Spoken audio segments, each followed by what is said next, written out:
that A dub's a that dub. has a lot to do with it to me. You know what I'm saying? We dominated them in the fourth quarter. We scored 17 points. They scored 0. That has a lot to do with it to me. Yep. We run the ball better than them. That has a lot to do with it to me. What? I don't know. You know, we don't. I would take Philadelphia's running game with Jalen and Saquon. So you would take one. I don't care about the stats. I'm just All right, saying well, I yeah, would take. sometimes we Saquon care about and Hurts. stats here. Sometimes we don't. You know what I'm saying? In this case, I care about the stats, and we run the ball better than them. If you look This at the year, numbers, yeah. you know what I'm saying? I would take our run game over theirs because we run for more yards a game than them every game. Everything better. Our defense is better than theirs than every category. In every category. Y'all better. When we played against them, we shut their ass out in the fourth quarter.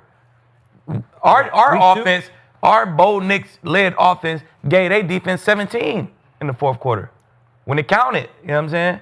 So, come on, man. Head-to-head got to mean something. If y'all got the same record, usually we go to head-to-head. Giants beat the Eagles. We can't say the Giants are better than Eagles. I don't care. I mean, the season goes on. It evolves. But Players yeah, we get better. don't go off. You Players beat get them, you injuries, beat them. people We get go healthy. off. When I fought you, I whooped your ass. Simple as that. When I fought you, I whooped your ass. Way back then. They probably don't even remember that game. Yep. Hey, you remember that shit? You can't.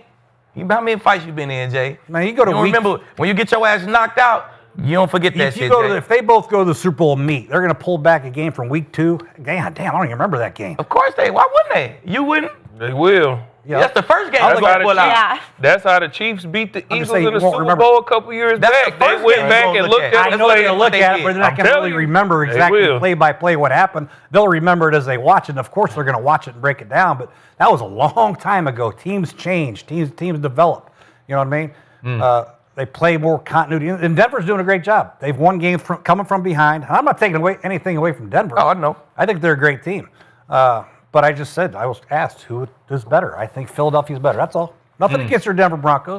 And I like to pick against Denver anyway because I get him heated up. You do. Yeah. You know what I mean? Of course. So do I. I will never, ever. So, G, when I mentioned about an hour ago on the show, Dallas played Philly tight in the opener Thursday night. You said that was forever ago and it doesn't really count. Nobody cares about that. That's how I feel about this game. You're right. This is forever ago. The Eagles are way better on defense than they were that day when they did not take Denver seriously enough in the fourth quarter because we didn't know that Bo Nix was Mr. Fourth Quarter Comeback Prince yet. And all of a sudden, remember, Philly's ahead in that game 17-3 going to the fourth. 17-3, and they're just fat catting. They're the Super Bowl champs. They got this. And all of a sudden, they don't got this. And it was actually 18-0 Denver in the fourth quarter. But it came down to one big play. It was 4th and 4 at the Eagles 49. Jalen Hurts throwing to Devontae for 30 yards, and Saquon, who had gone in motion, did not quite get set. He was a split second late getting set. It was real close, but by the letter of the law, they threw it. And yet, did it impact the play at all? No, it didn't impact the play whatsoever. Devontae beat the defense. I forget which corner it was. It's probably Riley Moss. And it's 30 yards, and you're going to be in trouble because they're going to go score with this. Instead, they had to punt, and you drove it for a field goal. And good for you and good for Bo because you did completely outplay them in the fourth quarter. That'll all be different when you meet again, if you meet again. And you well might because you guys are really good.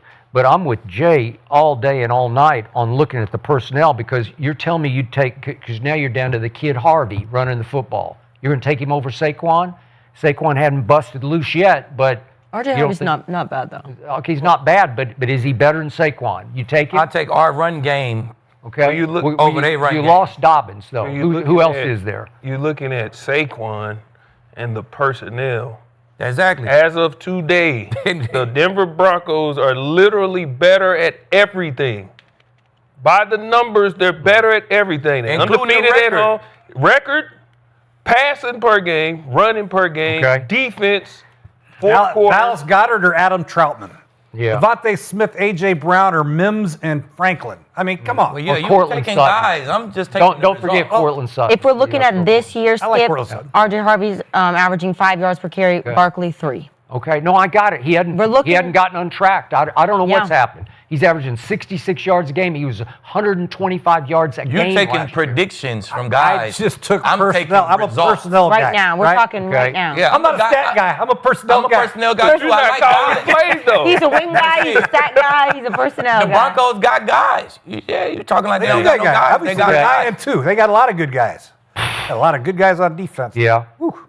So we talked about winners, guys who know how to win. We know Jalen Hurts is a winner. Hell Yeah. yeah. But Yeah, we're yes. talking about in 2025.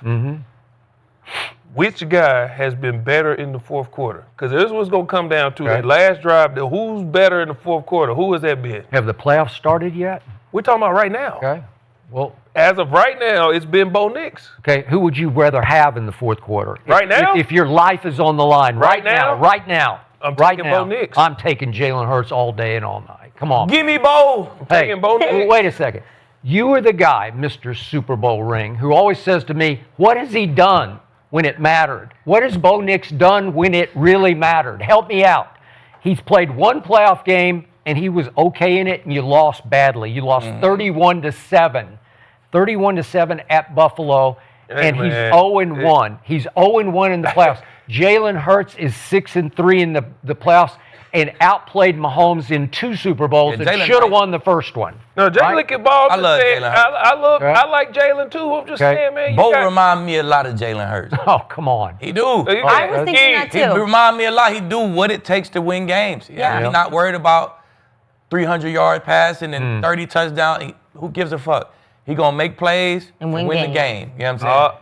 Bo remind me a lot of Jalen. All I know is what I'm seeing in these post-game pressers and all this. You had the Broncos ready to scrap for Bo. There's a reason everybody, all these reports and I'm just saying, man. Yeah. I'm just saying. And I They like ride- they Jalen. ride for him. But I'm saying these people, they ready to scrap for Bo for real. That's Then why you I look say at the we- other side. We are the better team. And then you look at the other side, you got guys that's on lives playing video games complaining, people on the sidelines complaining, there's reports that even the inside the building people was complaining. Exactly. You ain't getting that The from Eagles the might have the Broncos. better players. You're not getting that from the Broncos. That's all I'm We saying. the better team. We are the better team. There's a lot to be said about that, really. There is. And they have a lot of respect for Bo. They play hard for Bo. They love Exactly. Bo. Yeah. They'll go to war. They'll fight for Bo, like you said. Meanwhile, there's a little drama in the Eagles locker room drama. It's every like, week. why is it a report every day? Every day. It's intern, and it's past the players now. Now they talking about the personnel got an issue with. Right. Like, you can't have that when you want to win. This is the ultimate team sport, and that is very, very important. Yeah. But sometimes, you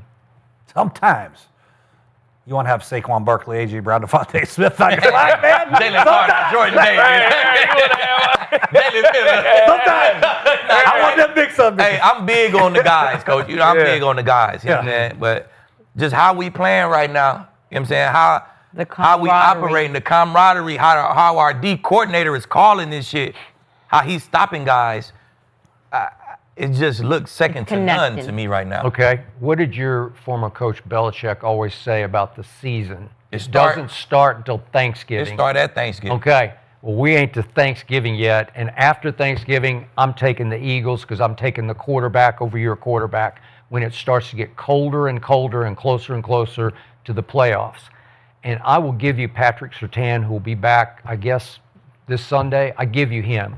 But when I look at this Eagles defense as Coach broke down, Jalen Carter and Jordan Davis and Jalen Phillips and Jalix Hunt, and then I'm looking at Zach Bond and Nakobe Dean and Jihad Campbell and Nolan Smith, and then I look in the secondary at Kenyon and Cooper DeJean and that kid Makubu from Texas, and I'm saying, that's it, man. That's the better defense, and it will be when it's time to be the better defense. It's just the personnel is better. And Nick Benito, he's having a sensational year, but he got more sacks than all of them. I got it. I got it. So far, so good. But we're not even to Thanksgiving yet, and you have already scheduled the parade.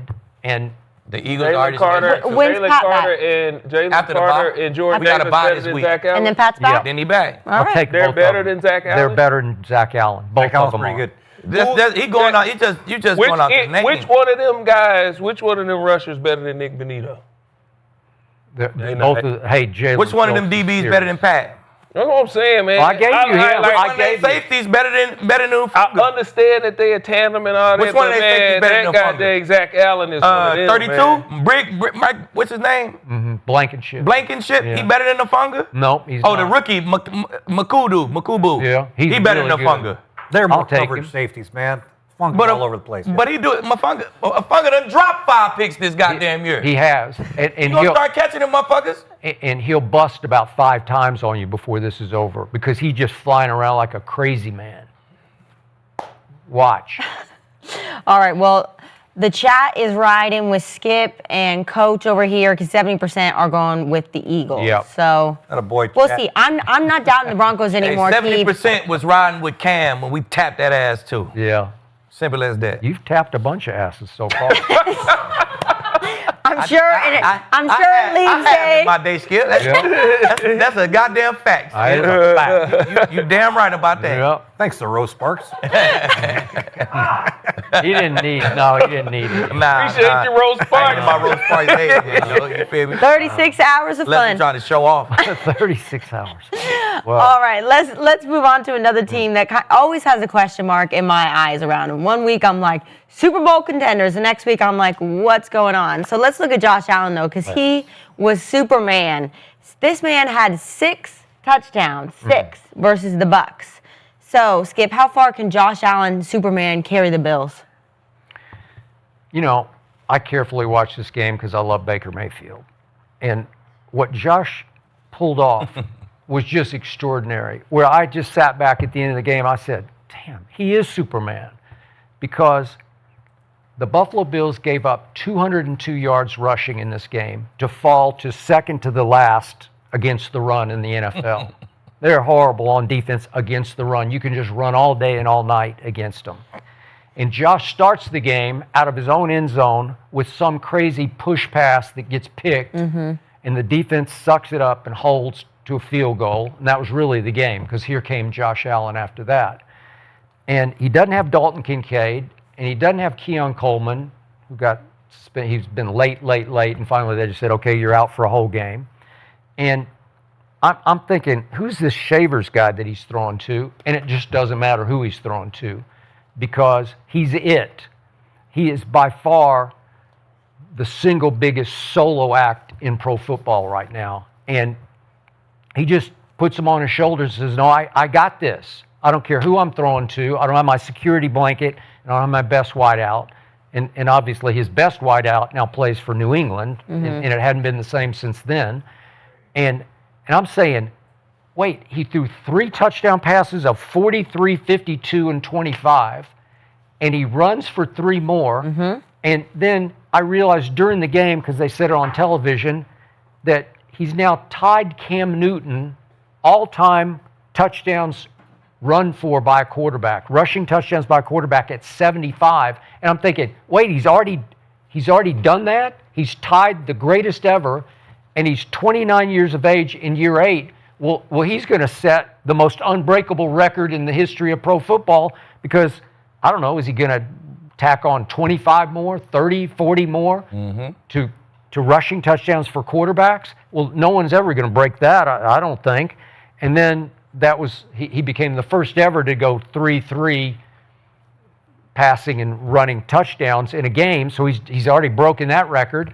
And I'm saying, this guy is unbelievable playing for a team that is not believable to me. I don't like the team. I just like the quarterback. So the point is, Vegas still favors these guys to win the AFC. They got the best odds to win the AFC. The whole conference is the Buffalo Bills, and it's strictly because of that guy. Wow. So I give him a shot wherever they go in the playoffs.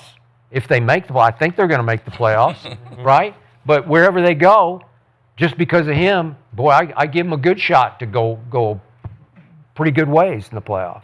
Yeah, and Josh, he is Superman. He had one of these type games every year. He had one out here in LA last year. It's what he does. But when he puts on that cape, he starts pressing. and he started making a bunch of uncharacteristic, dumb mistakes. Like that pick he threw. It's just crazy. Like a shovel pass, interception.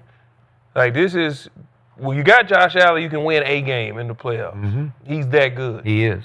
But this is not sustainable. They still terrible against the run. Lee been saying it. They don't have guys on defense. They don't have a guy on offense.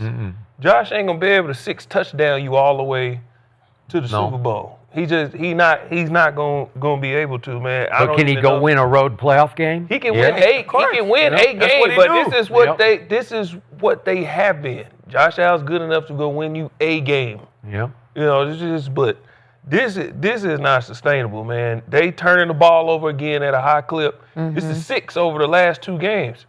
They just so happen to escape because the Bucs defense is terrible and the special teams suck. Yeah.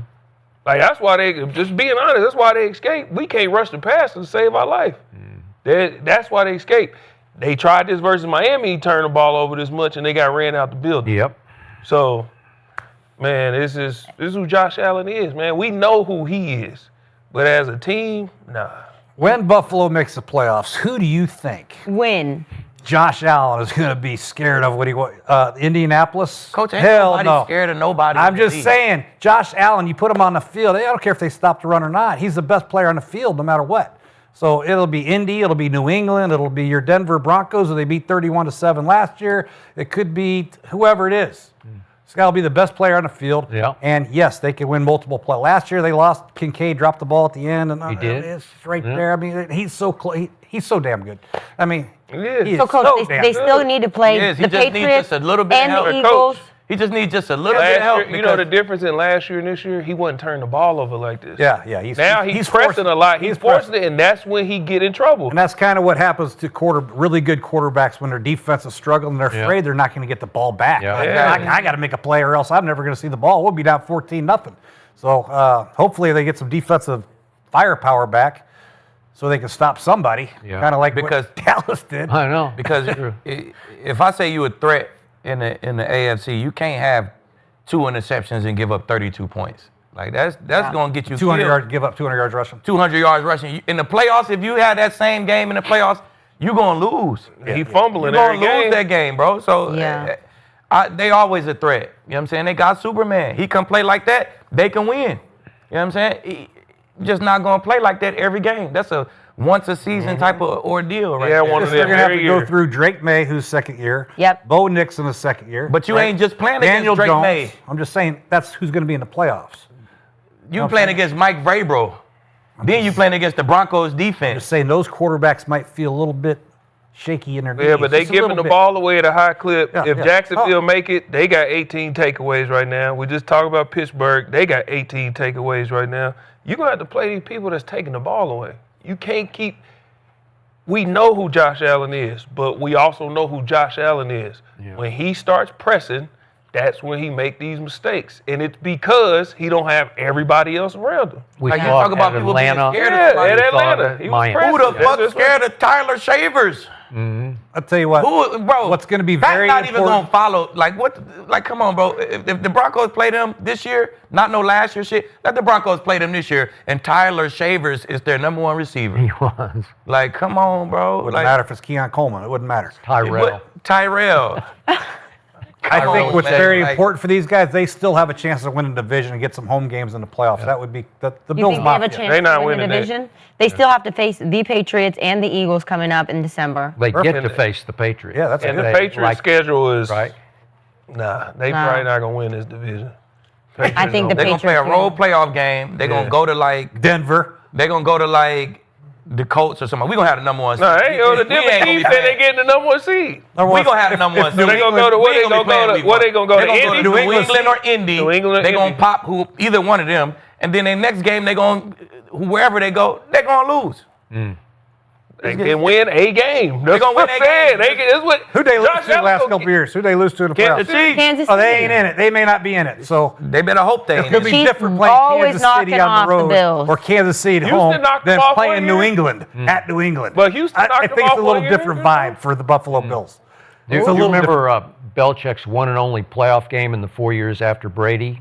was gone. It was at Buffalo, and it was 37-17, and he never made Josh punt one time. It was like immaculate game where they just Then what Buffalo do the next week? Well, I don't know.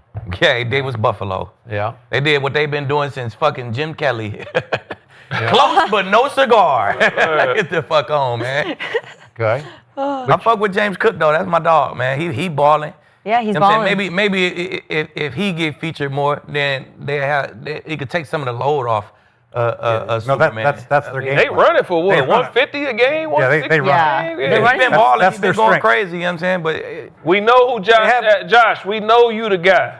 We talking about everybody else, man. we know you the guy. James Yeah. Cook. We know you. We We know know you you the guy. right there with him. Jay But- Gruden but called they- him the but- B word, which I found out is a good thing. Hey, good thing. hey, but That's a you good can't thing. give up 32 and Nah. think you finna win a playoff game. That just ain't gonna happen. So you say Vegas is dead wrong to favor Buffalo to win the conference. Who Vegas had last year? How many years Chiefs. has I'm Vegas here been with the right? Chiefs. Well, they was wrong last year. Who they had a year before that?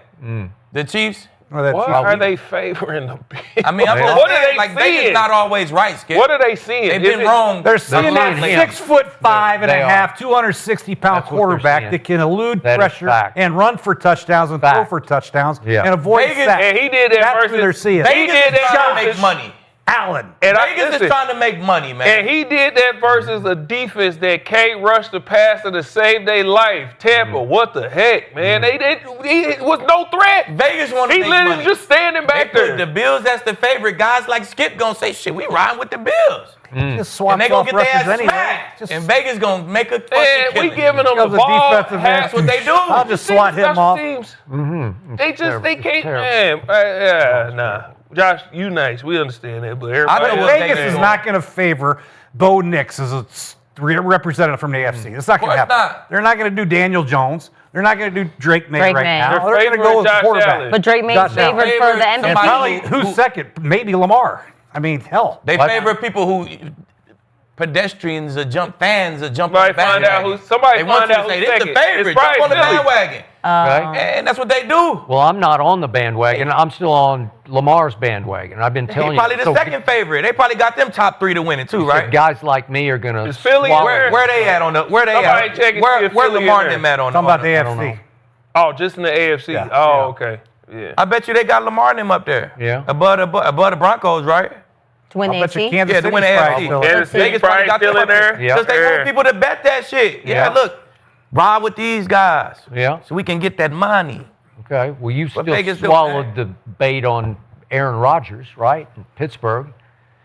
I like Pittsburgh. Yeah. Vegas wants people to bet on a long shot. They the favorites. Nobody bets on the favorites. They bet on a long shot. Nah, people bet on You the go favorites, man. Hammer the Broncos. See what happens. You'll be wearing less Yeah. expensive clothes if you do that. I agree. Well, All right, let's look at the Bears because I can't be the only one shocked right now that they're winning the division. 7-3, leading the NFC North. They are ahead of the Lions and the Packers right now. I did not see this coming. Not at and all. This win was the 5th win of the season in which the team trailed with under 2 minutes to be played. So Caleb right now is clutch. Akib, what % chance do you give Caleb and the Bears to win the NFC North? And I give them a cool 25%. I'm at 30. Solid. I give them a solid, strong 25%. 25. Because look, I look at their schedule, right? I know it's the league, but when y'all played the Lions, you got that ass tapped. When y'all played the Ravens, y'all got that ass tapped. And the other wins is the Vikings, who we They split with the Vikings. well, shit, they split with the Vikings. They lost one of those, and the Vikings not a pretty good team. They beat the Cowboys, the Raiders, Bengals. the Commanders, the Saints, the Bengals, the Yeah. Giants. Oh my God! Like it don't get no easier than that. Ain't beat a playoff team yet. That's like it don't get no easier than the wins that they got. You know what I'm They saying? came from behind on a lot of them. Yeah. Well, shit, them are bad football teams. That's what bad football teams do. They don't play good in the fourth quarter. Good football teams, i.e. the Broncos, play great in the fourth quarter. No. But look at what this schedule is coming up though. Yeah. You got the Steelers, the Eagles, the Packers, then you got the Browns, then you got the Packers, the Niners, and the Lions. Ooh. So I About to could go easily- downhill quick.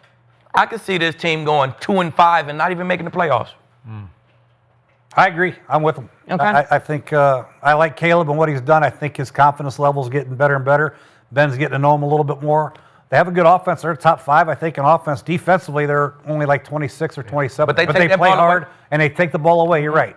Against the Saints, played rookie quarterback. Yeah. Commanders who struggled, and J.J. the Raiders McCarthy. and and the Giants. So they take the ball away from those guys. Let's see how they do it again when they don't take the ball over. But anyway, I do like the fact that they have come from behind and won some games.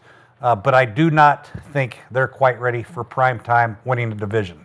Not over the Pack, not over the Lions, even though the Lions struggled last week. So I'm taking the Pack to win a division still. Are you? Yep. Because of Micah Parsons, obviously. No, because you got something to do with it. Yeah, I mean, closer. Yeah, I'd have the something to do closer, with it. but they got to get a lead to close it out. But I'm Yeah, the concerned about personnel. Josh and obviously Tucker. But the Lions will have a lot to do with it. I just think with that schedule, I think the Bears will struggle a little bit. That's just my opinion. I do like the trust Bears. Jordan though. Love? Yeah, I like Jordan. Okay. I agree with y'all on them. I got them at around 30% chance. I actually did, it's documented, I picked them to win the division before the season. Who, the Bears? Yeah, because Ben Johnson, the offense and what he could do with the weapons, and the defense was really good last year. They haven't been that. They taking the ball away, but that's why I picked them before the season to win the division. I just thought the combo would work. But where they sit right now, nah, I got about 30%. They got 6 games left versus playoff teams, and they ain't beat one yet. Yeah. The one good thing, though, they are running the ball good. And the addition Great. of that interior offensive lineman has helped, and that will And help Ben protect Johnson. Caleb. And that's, for a young quarterback, that's your best friend. And then that opens up what Ben Johnson really likes to do, and that's the play-action shots, right? And then occasional trick play. Yep. You know, so they've done a great job this year of staying out of like 3rd and 8, 3rd and 10, like They have. Shador was in 17 times in his first appearance. But that's why they have a chance. They run the Right. ball, and they force turnovers. So, Yeah, but it'll be tough against these I good like the teams. trajectory. I like the trajectory. I think they're gonna be but- great next year. Yeah, I but think they're right gonna be now, great next year. The year after, they're gonna start 6 being the more leaders of this games division. versus playoff teams. But you give any team in the league that schedule. Yeah.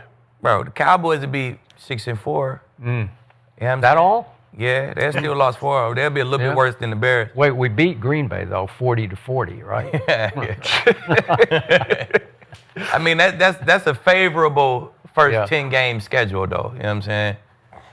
So I hear what all you guys are saying, all fair and good points, but I'm going to go 50-50 between them and Detroit. I give them a 50% chance and Detroit a 50% chance of winning this division because I don't bet against one stat and one stat only. There's one magic stat in the game you play. QBR. Nope. Turnover differential. It tells the tale every year. You can just look back at the end and say, they did that. Oh, okay. Gotta agree with Skip. These guys are running away with turnover differential. It's like shock. This late in the year, I know we're not to Thanksgiving, but you got 22 takeaways and only 6 giveaways, and you're plus 16, and the Rams are second at plus 10. You're 6 clear of the Rams, who just victimized Sam Darnold, right? They just got him 4 times, so they shot up in the standings because they got a plus 4 from Sam Darnold, 4 picks.